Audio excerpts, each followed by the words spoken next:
Alright. So, in the words of Ralph Baer, people love video games because they do things they obviously can't do in real life. For those who don't know, Ralph Baer is widely considered to be the father of video games.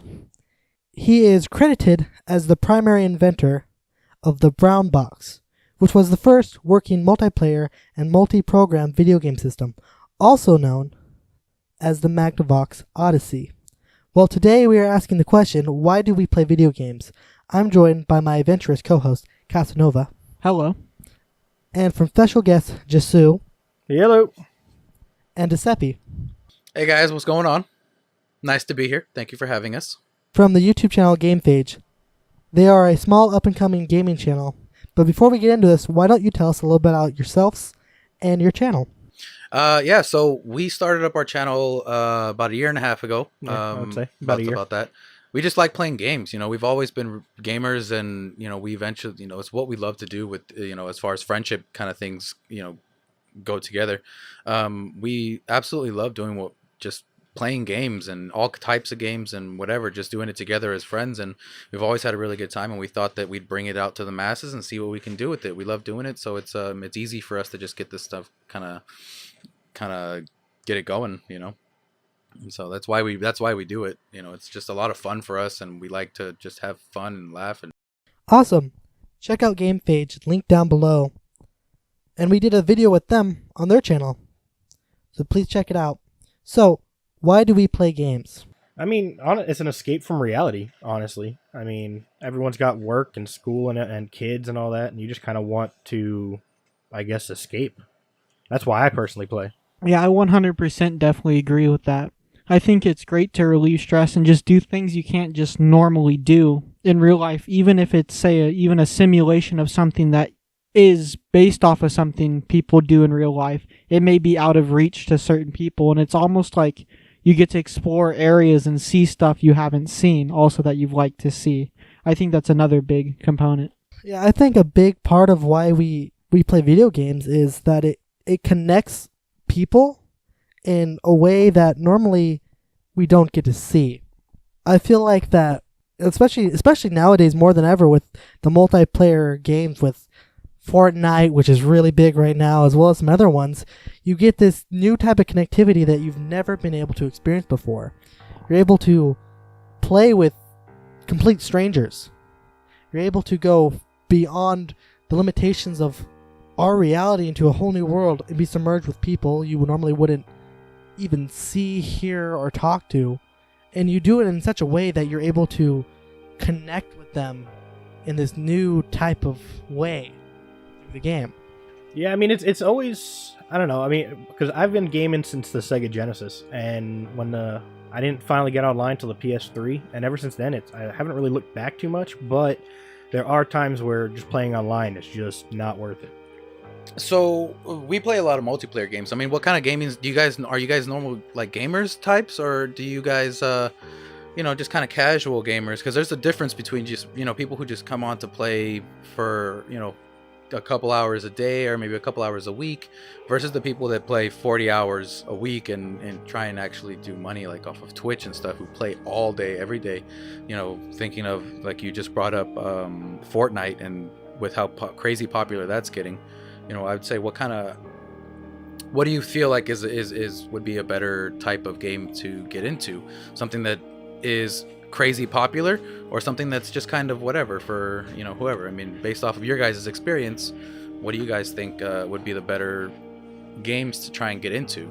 Well, answering the first part of that question, I'm definitely more of a casual gamer myself, because with other things that I'm doing, I don't have the time to play like 40 hours a week, but I do normally play approximately 1 to 2 hours a day-ish. And then my personal favorite games, I really love the Battlefield series, and then the Forzas or the Dirts, any of the auto racing games I'm really big into.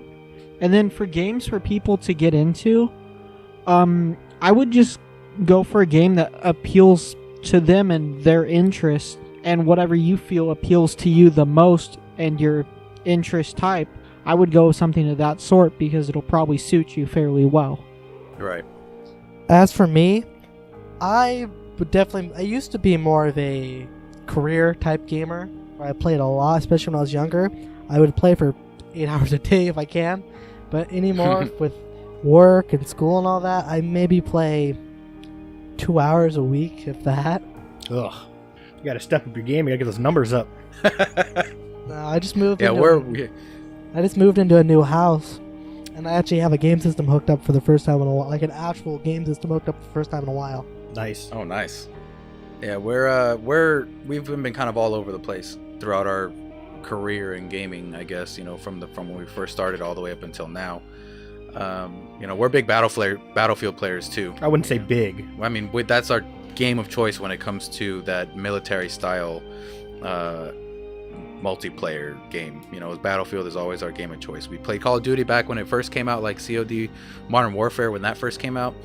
We were good for a little while, and then we just started getting our ass kicked by all these other players who just played nonstop, and it made the game a little unfun to play because you would get in there and you'd go and you'd maybe get one kill and then you die, and then just repeat for a couple of hours, and it was just not all that fun most of the time. I'm a big racing guy too. Like, I play racing games like Project Cars, and I'm not a big Forza person because that's kind of an Xbox exclusive, and we're very much PlayStation guys. So, but I really like the racing genre games, F1 and Project Cars, the boring Corsa, whatever, boring. Assetto Corsa is great. I have that on PC. Also, one of my favorites for that genre. It's not quite racing, but it's one of the better car simulation games on my PC. I really love BeamNG.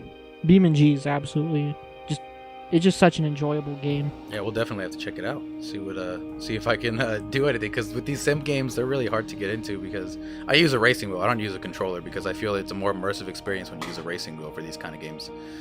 Personally, the style of games I tend to gravitate more towards are strategy based. Obviously, stuff like chess, as well as some of the other types of I can't think of any particular off the top of my head.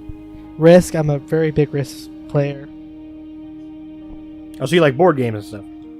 Yeah, no, well, not necessarily board games, but just strategy in general. I'm not a big strategy person because I like it to be real time and having to plan out all your stuff ahead of time and then go, especially when it comes to turn-based games. I don't like turn-based games at all because I like to just get in there and get in. I'm really big on turn-based games. That's why I never got into like the early Final Fantasy stuff. And yeah, see, those are my games. I like Final Fantasy, things like that. Final Fantasy that's another one I was thinking of that I've played a lot of is Final Fantasy. Yeah, Final Fantasy, Chrono Cross, all those, like Chrono Trigger, those games were the best. Yeah, I never played that. I was more of a God of War, and then back in the early PS1, PS2, like Resident Evil and those kind of games. Those were all my games back then. And then God of even War now is going into that. Probably my favorite game. The first one? Oh yeah, absolutely. Yeah. Well, we're actually planning on getting the new one, and maybe uploading that within the week it comes out. Yeah. Excited about that one, the new God of War. That one's gonna be awesome. Except Kratos can't jump anymore, which I'm kind of depressed about. You'll get over it. So I have a question for you guys. Would you say playing video games is a sport? And yeah, absolutely. With some games, I absolutely feel that gaming can be a sport. I know that in Korea, StarCraft is huge in Korea. Like, it's ridiculous. People make hundreds of thousands of dollars off of these tournaments and everything. That and Overwatch is big now. Overwatch is really big for competitions. Even fighting games like Injustice, Mortal Kombat, those are all sport, games and stuff that are just made to be played in a sports environment kind of way. Even like, the Madden series and FIFA and stuff that are about sports are still very sporty, and they have these huge tournaments, surrounding these games. So absolutely, I think gaming is a big sport that just hasn't been recognized as much as, the physical actual sports of like the NBA and the NFL, NHL, and those kind of things. Yeah, I think it is definitely a sport because I'm in I used to be in the high school bands when I was in school, and all the times we'd get stuff from other people saying that it was or was not a sport or whatever, and I'd looked up the definition several times, and we had posters and stuff where it defined a sport, and it was usually something along the lines of a sport is something where it's some kind of competition between one or more parties where there is a goal based in a point system, and most games fall underneath that type of thing. Just like boxing is still considered a sport because there's a victor, there are two parties, and such things like that. Games would fall under that as well. Yeah, with few exceptions. you know, even single player games sometimes can be very sporty, but they're few and far between. You know, with that, I don't think you could take like a game like Fallout or a game like God of War and make a tournament sport out of it. You know, that's something that it would just be kind of hard to do. It has to be multiplayer. It has to be something where there's multiple people and there's a competition around what you're doing that would speak out to that sports aspect of the game. Well, you also get those people that try to speed run games too. I mean, I'm sure they consider that a I wouldn't sport. really consider speed running a sport though. Well, I That's mean, more it was of more like, record breaking, but yeah. still. Well, I guess that Yeah. could work because if you have like just in normal racing, you're racing someone else for a record. So there's definitely ways to kind of convert them into sports for sure. So why do you think the idea or concept of gamers is that they are lazy or the butt of many jokes? Well, probably the whole thing that, you know, you're sitting on the couch all day, you're just playing games, you're not getting out and doing things. I mean, so that right there, that's all the whole lazy thing about it. And the butt of jokes. I mean, it's easy to pick on people that you think are like socially awkward. They're not they're just not really out there to get out to people. So they just stay home all day. They just play games, and they're just easy to pick to make fun of, to pick on. And I wouldn't necessarily consider gamers lazy. I would say that they're more, especially with people who game primarily all day. You know, a lot of people just don't like to be outside these days anymore. You know, when I was growing up, you know, we had, you know, like the Genesis and then a little bit later into my earlier teens with the PlayStation and stuff. I never really wanted to go outside because I was never really a hands-on, go outside and play with nature kind of person.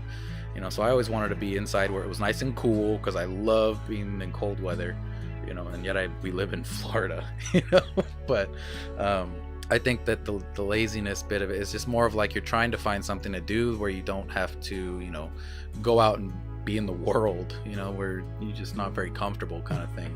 And it kind of goes back to the first question where, you know, it's just the escape from reality, you know, stress and stuff like that. So people, they wake up, they turn on their PlayStation or their computers, and they just sit there all day and just escape the world. So what are, out of your guys' experience with games, what are the some of the games that you enjoyed the most that really made an impact on, you know, how you saw video games from that point on?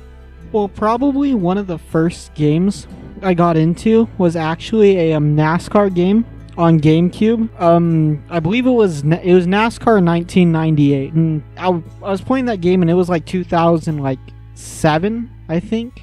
So the game was definitely dated, but I just remember liking that game so much, and I eventually got like 2005, and I got like a Pac-Man game, the Donkey Kong, Mario Kart Double Dash, and that's like where it all started. I ended up with a Wii, and I got really big into the Cabela's Big Game Hunter games at that time, and the Mario Kart, just the basic Wii, and then I eventually moved to an Xbox once I realized how cool like Modern Warfare 2 was at the time, and I really enjoyed Modern Warfare 2. And then I moved to Black Ops 1 and really enjoyed that. So that was kind of the start of it, and then actually about 5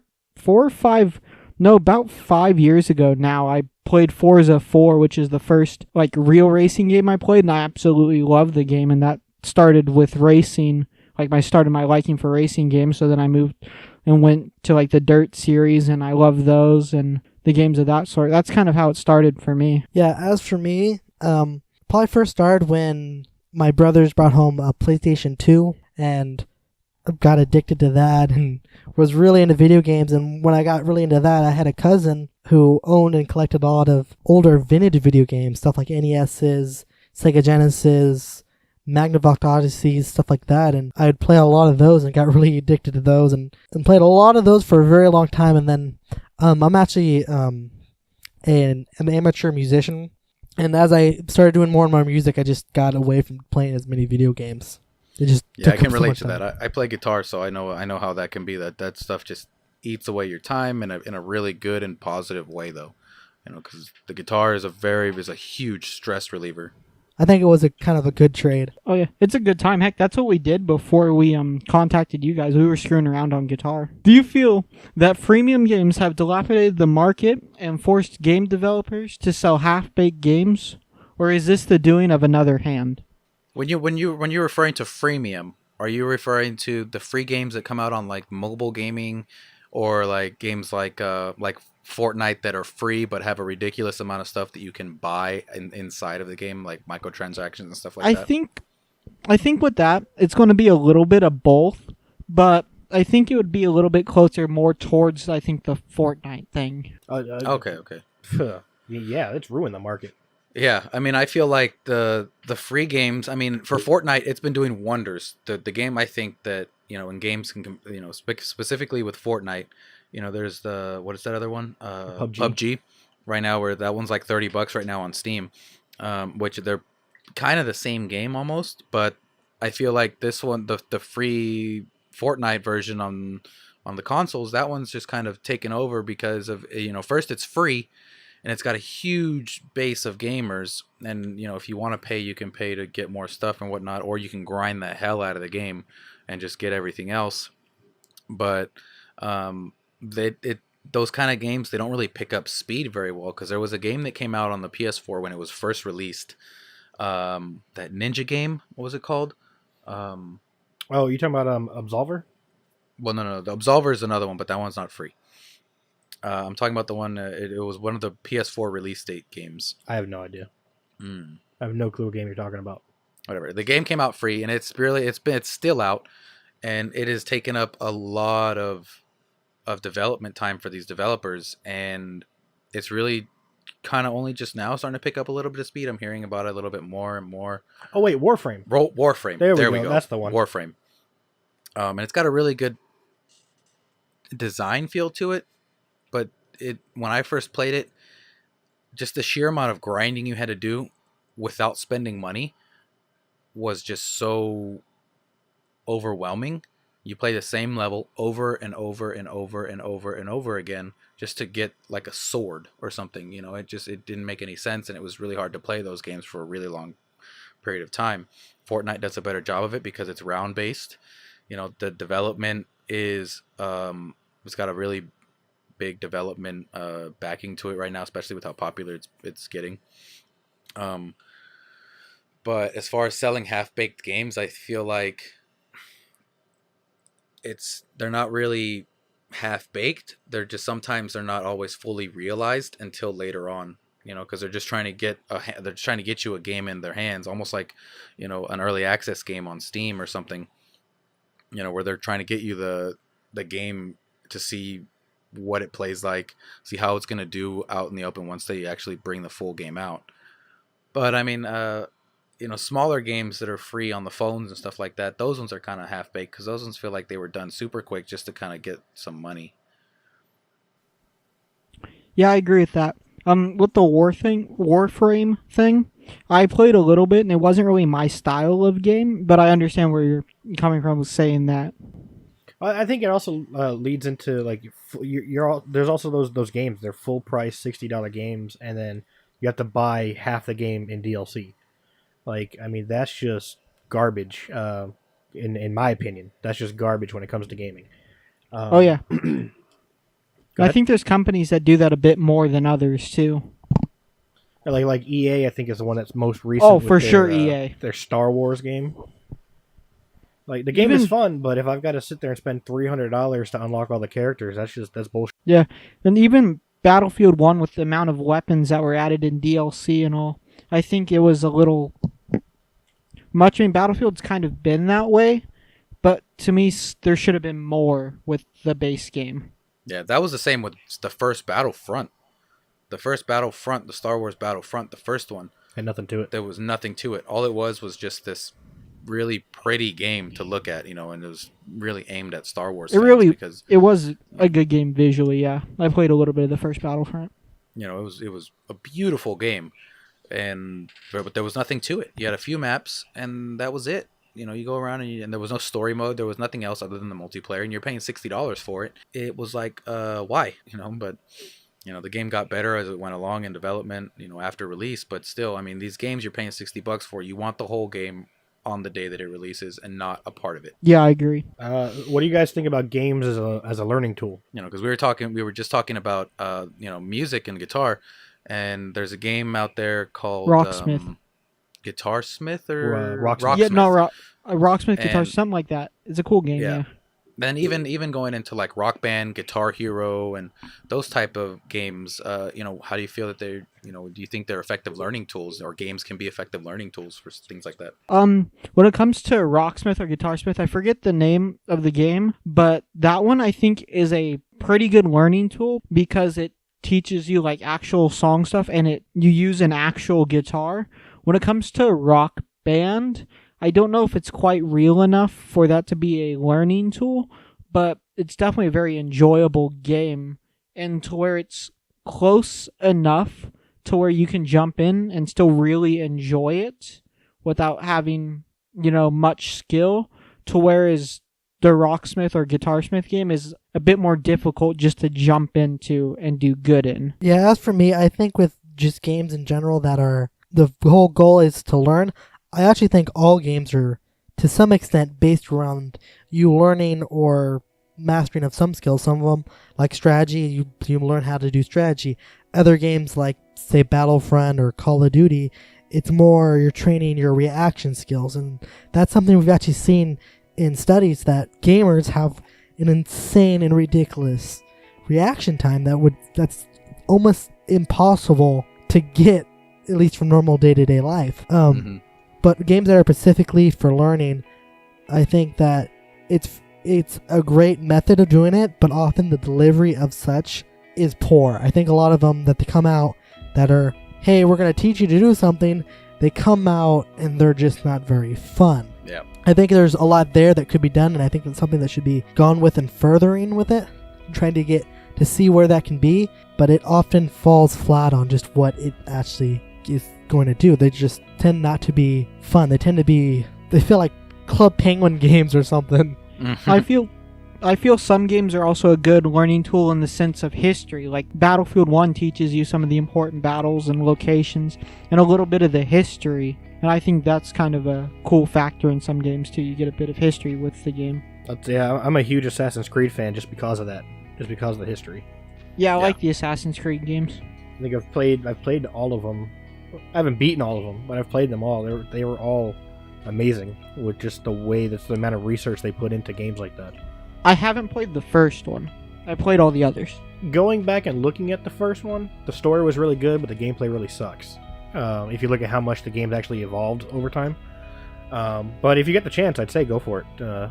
Definitely, it's definitely worth it. Oh yeah, it'd be something cool just to get a bit of story with it. Do you guys subscribe to the concept that video games follow the same innate periods and eras that art does? I'm really sorry. You got to dumb that down for me a little bit. Yeah, how do you mean? Okay, so... You mean like, does it follow the same trends, or are we kind of drawing the same kind of emotions that we do, saying when we look at like the Mona Lisa or something? Not exactly. So in art, there's been these different eras, like... I mean like the Picasso's Blue Period and... Yeah, Picasso's Blue Period, as well as some other ones like Victorian eras and stuff like that, where you see these trends in this cycle where it's art that is very, very well crafted and very specific stuff, like in the real world, in the world of art, like you see drawings of like Mona Lisa, where it's very perfect, it looks like a natural person, it's not very edgy or anything like that. And you see games like that all the time. Like, I think a good example of something like that would be God of War. It's a game where everything kind of makes sense. And then you get to the next cycle, which is the one I believe we are in. And as for in art, it would be like a lot of Picasso style of art where it's a lot of geometric shapes and kind of breaks this foundation of what our perceived conceptions before it were. And I think a great example of that is a lot of these games that are coming out nowadays that are trying to break that fourth wall. Games where it's games within games. I believe, I'm trying to think of the one off the top of my head that's a great example of that. Games where it's like, you think you're playing one game, but it turns out to be this, and they're way more convoluted, typically, and aren't as masterfully designed. A lot of games that would be 8-bit, but the story is so much more in depth, or the concepts in them are way beyond what you actually just see. That type of idea, and we see this in art, that it's a cycle that goes roundabout. Do you feel like games are following that same kind of pattern and will continue to follow the same kind of pattern in this type of circle where it has this masterful art and then it'll have this breakdown and then it gets into the other stages of it? Well, I think that games in themselves, they've evolved so much from where they started, and I think that they have turned into something completely different from the 8-bit years that they were. You know, but as far as art and video games, I think that art imitates, or rather, I think that games themselves can be a form of art. And then the progression of them, say from the first God of War until this God of War, you know, there has been this overall progression throughout the series of the overall improvement and feel and look of the character and the story of the character, and you're moving along with this character, you're living his life, you know, through the through his eyes, and you know, going from point A to point B, and you see this evolve not only from the character standpoint but also from the development standpoint. You see how it went from where it looked, you know, very pixelated in the first one with on the PS2, where that game, you know, back then was like, oh my god, this game looks incredible and it plays incredible. And then you get to, you know, fast forward 15, 20 years to now, where the game is probably going to be one of, to date, the most pretty game released on the consoles. And as far as what the story is going to do, they're continuing the story, and you see, you know, the later years of his life and how he's interacting with a child. And with God of War, those games were not really meant to be played by children. They're incredibly violent, and they, you know, and then when you bring a kid into it, it kind of changes up the aspect. I think all of the games, you know, they have a progression. Art, I feel like, is something that, you know, you don't see the progression of a painting, you know, unless you're streaming it or something. You don't see the progression of it. The art is more of like, you what do you feel when you look at this? What do you feel? What is coming out when you see this colors that blend together to make a face? You know, you don't see all the little things that went into making that painting. You don't see the under layers of all the different colors of paint that he's using, the different types of paint that the painter is using. Specifically, let's say like the Mona Lisa with Da Vinci, you know, you can see there's you know, some early stuff of like the self-portrait that he did of himself, which is kind of incomplete. And then you go to something like the Mona Lisa, which is very realistic and very lifelike, and stands the test of time. With games, I think that some games will never stand the test of time. It will never be like that. Some games will, but they won't be as widely accepted as something like art. You're never going to see a game like God of War go into a history museum and last 100,000 years, you know, the same way that the Mona Lisa would. So I think that there's definitely a separation between the two. But games can be a form of art, because, you know, or an expression of art, because you look at games like God of War, and then with Horizon Zero Dawn, that is an absolutely gorgeous game. You know, you look around, you see these environments, you see these creatures moving around, and it's like, God, wow, this is so beautiful. In the same aspect, you see, you know, art, and you go up and you see the Mona Lisa for the first time, or you see a Van Gogh painting for the first time. You're like, this is so much more incredible than in the pictures, you know, because you can see the texture, you can feel. I think that's more of a personal experience when you see art. It's there in your face, and you can see it, you can feel it, but you can't touch these paintings, but you can see the texture of the paint and all these things. But there's definitely a separation between traditional artwork and digital art. But it's all going to try and imitate itself. It's all going to try and play off of what was already done in the past to try and make the future a little bit better. Yeah, that wasn't exactly the question I was asking, but I did love your answer. Okay. I was letting him ramble for a while. You know, it was a great answer, just not the question. The question itself has some words in there that are, you know, we're gamers. Yeah. You know, but you know, I you know, as far as there's being a deeper meaning to games, because I feel like you were like, okay, well, there's 8-bit games that have like Inception, where they're games within games. I don't really know of very many games that are like that. That's what I was referring to, is how, just like in the art world, how they got past this, you know, it's just like in art, it's just something that's drawn really, really well, and it's not so deep. It's not really trying to say a concept, and then how you get later on with like Picasso's art and some of the other art forms, or like what's referred to as modern art, where it's trying to say a different type of statement, like Andy Wahlberg's painting of a soup can, how it's trying to make as kind of a statement, and how games nowadays feel like they are leaning more and more towards like they're going to go into that era of art where they're trying to make more broad statements about the world rather than just being a masterful piece of art.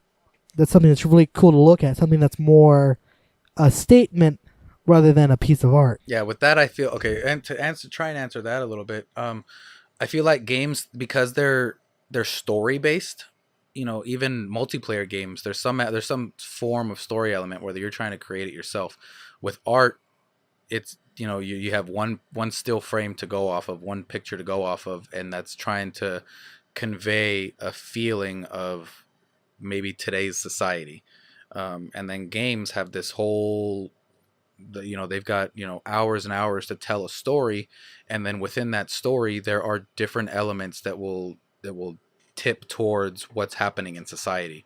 I think a decent example of that would be like The Last of Us, that came out a few years ago, that has that element of society of we're all trying to live our own lives, but at the same time, you come and you fuck with my shit, and I'm gonna hurt you, kind of thing. And back then, these social aspects of these games get told through the story, but it has to be done in a way that's going to impact you in a really deep and convincing manner, the same way that The Last of Us had such a deep impact on all the players that played it, because it had so much that it was trying to tell, and it did it in a really well and really convincing way, even for it being something that was involving zombie-like creatures, something that was completely out of the normal, but you still felt that there were elements of today's society inside of that game that you could relate to within your own life.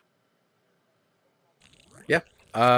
All right, so as far, we were talking earlier about kind of sim racing games and simulators. What do you feel like simulating games versus arcade style games? And what I refer to arcade style games, and let's go with the racing kind of analogy here.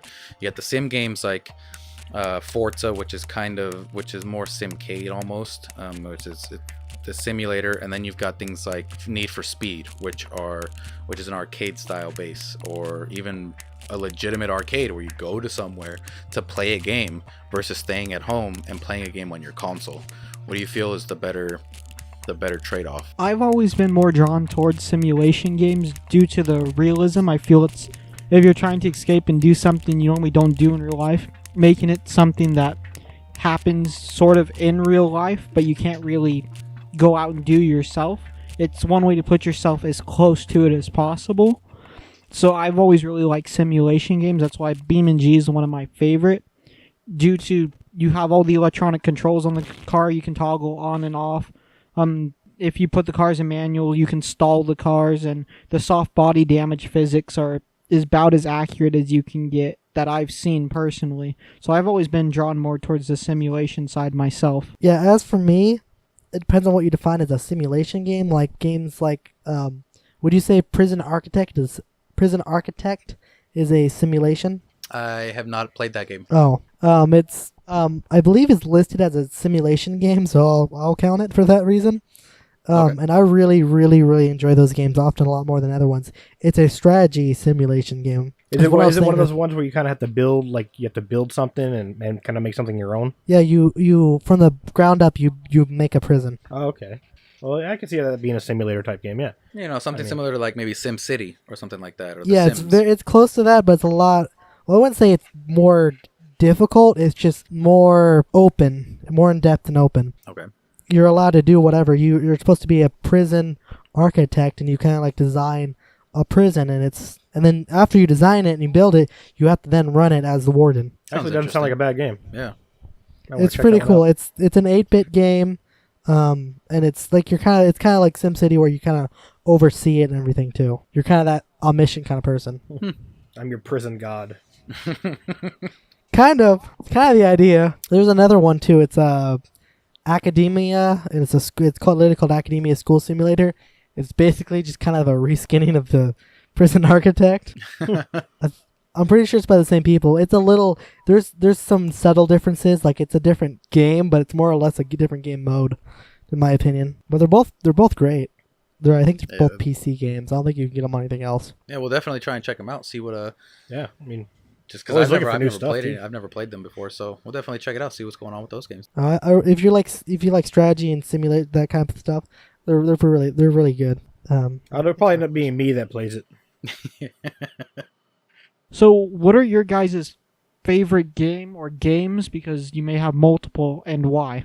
Oh, geez. God. Well, I mean, my games, pretty much like the Final Fantasy games, are always my favorite. And when I was young, I broke my collarbone, so I wasn't able to really hang out with friends too much. And that's when I kind of sat down and started playing games. And I ended up picking up a Final Fantasy game, and that was just 60 hours of just being somewhere, killing monsters, and not having to think about like a broken arm, you know? And so, I mean, I would probably say that Final Fantasy would be my all-time favorite type games. I would go with, because I've got a bunch of different types of games that I just absolutely love. There's one of the games that I remember playing the earliest was probably Metal Gear Solid. That game just blew me away the first time I played it, and it is still today one of my absolute favorite games, like top 5 favorite games of all time. That game is an amazing game. If you've never played it, anybody who's listening, you guys should definitely check it out, regardless of what system you're playing it on. Because I've played the newer ones and the older ones. Yeah, because the older one, the newer ones, I don't know, this new one kind of fell apart. 4 was pretty good. Snake Eater was pretty good. Sons of Liberty got weird right after the first hour and a half of the game. That one, like, I had to play it a couple times to just understand what was going on. Yeah. And I'm also a really big fan of the Batman Arkham games. I absolutely love what they did with the combat and the Batman, because we're just huge Batman fans. We're like Batman nerds. And when those games came out, they just blew our mind, and we were just stuck in love with that game and all the ones that preceded it. We were talking about Assassin's Creed and God of War. Those are games that we absolutely love and cherish today. Those are games that we can go back to and play over and over and over again, and just because of just the nostalgia that we get from when we first started to play those games. What do you mean about gaming versus movies? Like, what do you think can? Let me see. How do I put it? I guess what do you think should be able to tell you the better story? A game, like, do you want to sit down and actually play it? Or do you want to sit down in a theater for an hour and a half and just see some people acting out in front of you? Like, what would you, I guess, prefer? To me, it depends.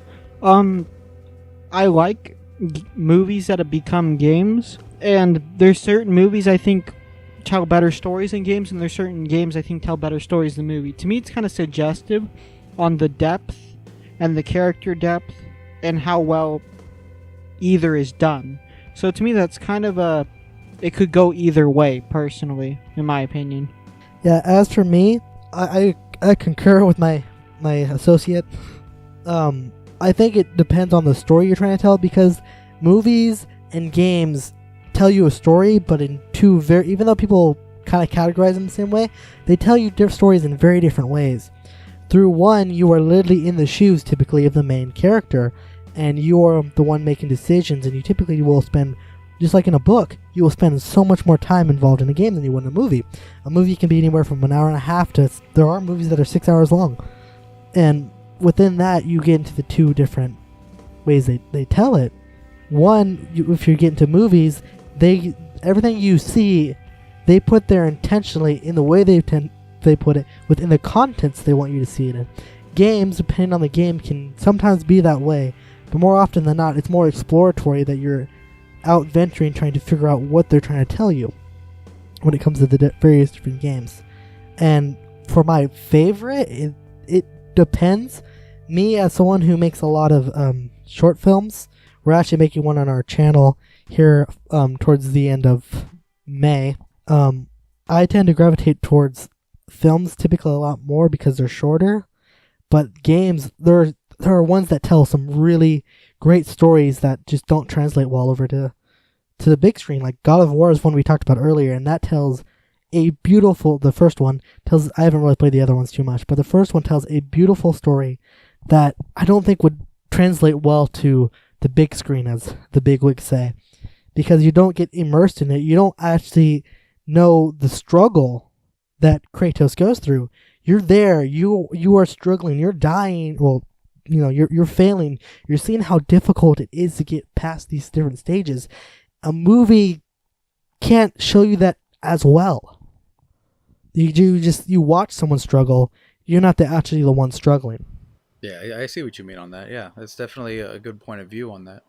But there are also, I mean, when it comes to like we play games, we've got a series on our game where we just started. We started playing Subnautica not that long ago, and we just put out our first video maybe a week and a half ago, where we're trying to create story elements from games and create this, create our own type of story with, this kind of cinematic type of feel through gameplay, and so the aspect of maybe combining the two to make something, like that, where it's you play a game and then alternative, and then outside of the game you edit it together to make your own story.